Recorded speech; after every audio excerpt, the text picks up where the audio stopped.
pour une ombre.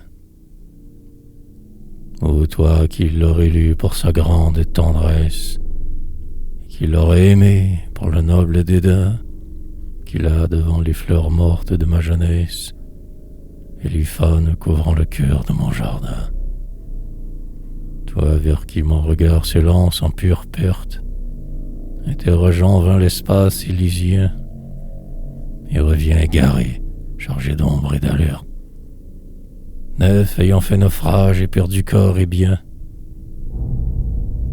Force, force, ce soir, la porte épouvantable qui te garde captif d'un sort désenchantant entretient le silence et le deuil de ma table, où ce livre d'amour et de fierté t'attend. Que ton ombre s'abreuve en parcourant ces pages. Tu sens jailli d'un rythme en commun cultivé, avant que fût ravi par les ombreux rivages ton cœur qui de musique neuve a tant rêvé. Mais si le sentiment, l'image et l'eurythmie t'en déçoivent, s'ils portent le signe d'avoir trahi de notre race éteinte le génie, de ta voix souterraine, ami, daigne émouvoir la promesse de chant dont vibre encore ma vie, et ce qui peut rester de ferveur en mon cœur, qu'au tombeau des aïeux ma voix se purifie pour épuiser une autre et nouvelle vigueur.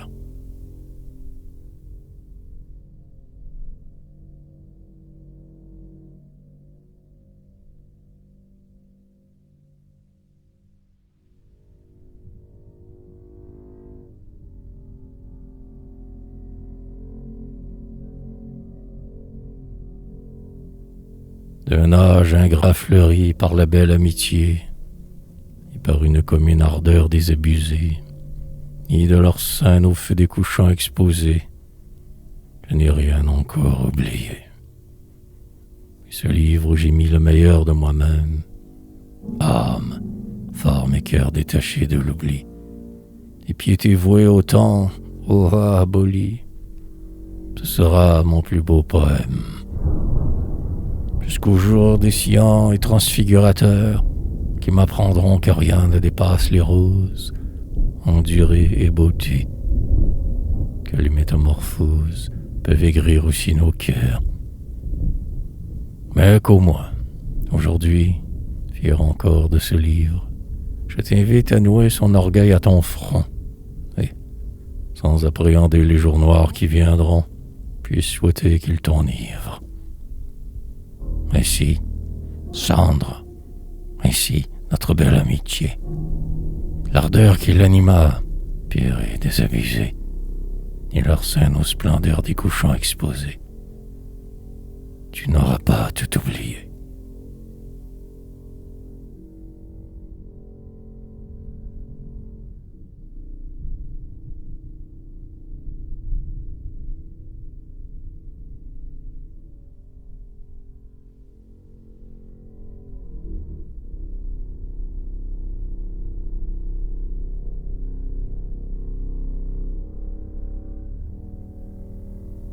À Pierre Camus.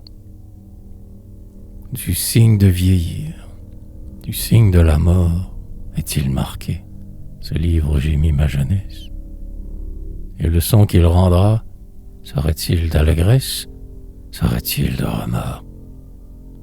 Ah, laissez-moi n'y point penser au propylée du temple intérieur à présent déserté, et vous offrant ces chants d'un accent emprunté et l'âme consolée, oublier les périls par la ruine offert de la part éternelle et vive de moi-même, péril que peut courir l'âme de mon poème avant les lauriers verts. Nul mort n'est, d'ailleurs, le terme de la vie. En sa métamorphose est rénové le sang, et la force qu'elle offre à son adolescent est plus inachevée.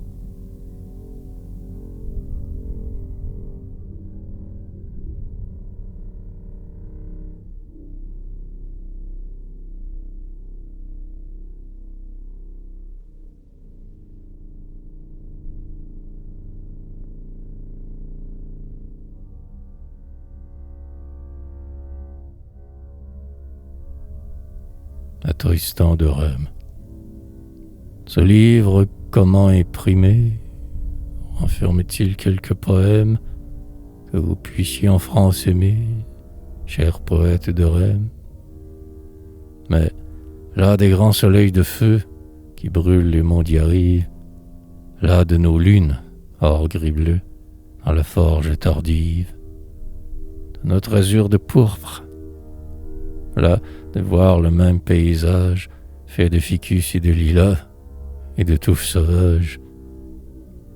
Vers l'Occident j'ai fait voguer mon âme ardente et nostalgique, ainsi que mon cœur fatigué d'entendre la musique, toujours la même des aïeux, pensant voir ainsi plus belle la voix dont ont chanté les dieux est plus pure et nouvelle.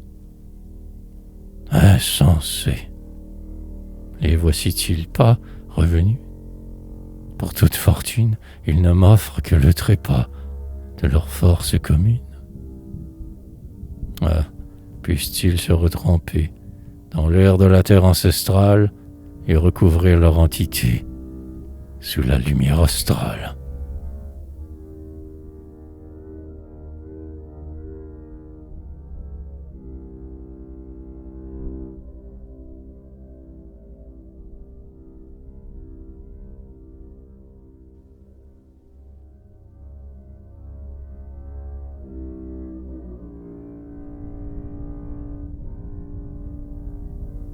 À Marcel Ormois. Un miracle trompeur m'amène au carrefour, comme vous, des visages. Et je suis étranger à tous les paysages qui me proposent leurs amours. Ah, quand pourrais-je, hors moi, m'apparant d'autres grâces, dire les sentiments que m'auront suscité mes éblouissements par la voix seule de ma race, afin d'être mieux digne et fier de l'amitié que m'accorde votre âme, afin, surtout, afin d'entretenir la flamme qui meurt dans mon âtre oublié. Qu'est-ce, sinon le sang qui coule dans mes veines, et ma charte, et mon fond, et les morts qu'on oublie au siècle où nous vivons, dans leur déroute souterraine? Ah, puisse tout cela briller à l'avenir, sur le front de ma muse. Elle mériterait de vous ma voix confuse, laquelle aurait pu s'affermir.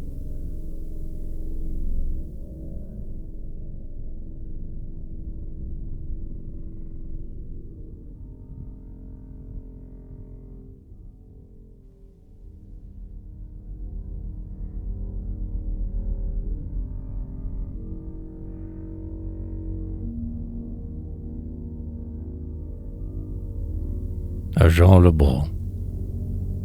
Jean Lebras, j'ai cueilli pour vous les jeunes fleurs qui paraient mon verger de joie et de douleur.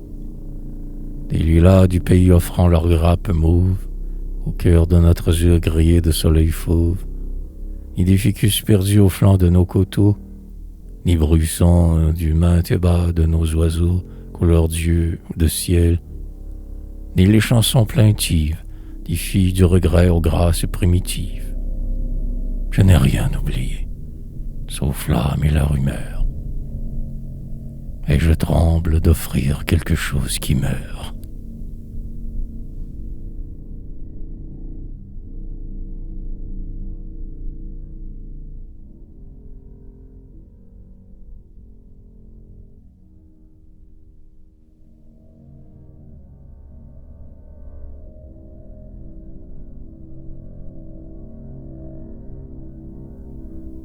Mission du poète. Insolence, Philippe. Lisant tous les aînés et fumant dans leurs pipes, je n'ai pu me gorger des lumières torrides qui dévorent nos monts et nos landes arides, ni baigner mon regard de lune et de rosée. J'ai négligé nos nuits d'étoiles irisées, nos matins, Adonis éternels dans leur gloire, se voir reflétés dans l'innombrable moire de nos fleuves. Nos soirs, retreuillis par les ombres, qui, de leur palais d'or, gisent sous les décombres, tandis cassant au ciel, vibrant de nostalgie, le cœur auquel l'amour a donné sa magie, des filles qui arrivent au front couleur de sable. Demain, plus tard, ma voix sera moins périssable, pour s'être éperdument au tombeau affûté, et, s'étant du sang vif de mes morts suscités, pour avoir su puiser sa cadence et sa grâce dans le fond poétique éternel de ma race.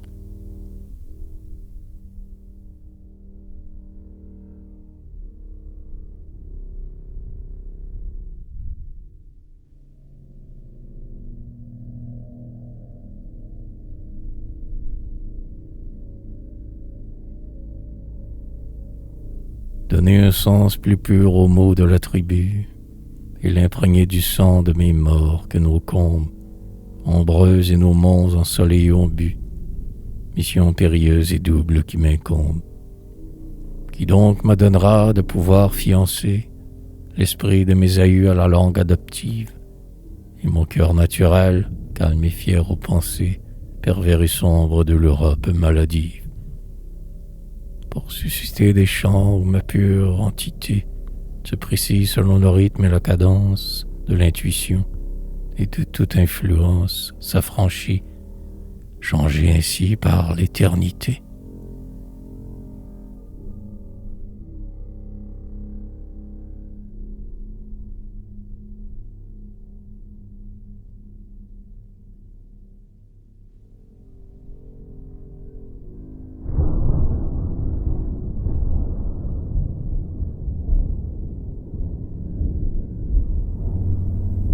La grâce flexueuse et fragile de l'eau, l'éclat évanescent des éclairs dans la nuit, et ce que pour charmer et signer un sanglot musical, mal d'amour en fleurs épanouies. C'est le jeu de mon âme en vous offrant ce livre, où raille et se lamente une jeunesse morte, qui va lui déchirer avec un coup de livre le dur lac oublié sur le trésor qu'il porte. Insolence. Pourtant, son inutile exil lui propose l'essor des vols qui n'ont pas fui et le retour au fond d'un monde plus subtil où le signe ancien lui dira que c'est lui.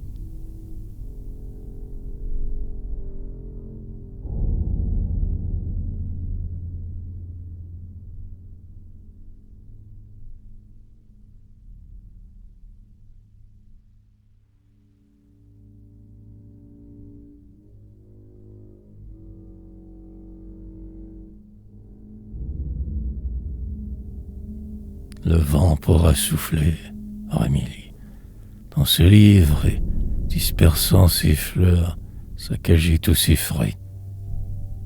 Comme des tours restants de quel pas le détruit, vous y verrez encore, avec la paix de vivre, les souvenirs heureux de la belle amitié qui sait nous consoler de tant d'âmes perverses, pour qui n'est que poussière et cendre le commerce de nos grands morts royaux et leur âge oublié.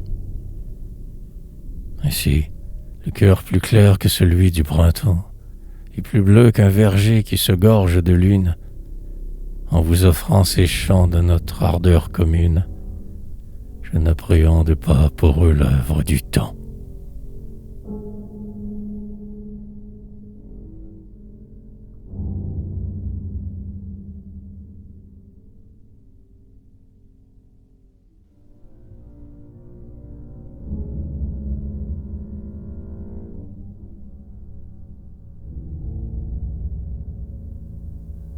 De mon cœur qu'ont dépossédé de si bien l'exil ou la mort, et qui, trésor dilapidé, s'épuise au gré mouvant du sort. Éclos par le rythme et le nombre, jaillit ce chant dont le postlude dit, en l'honneur d'un peuple d'ombre, mon calme et mon inquiétude.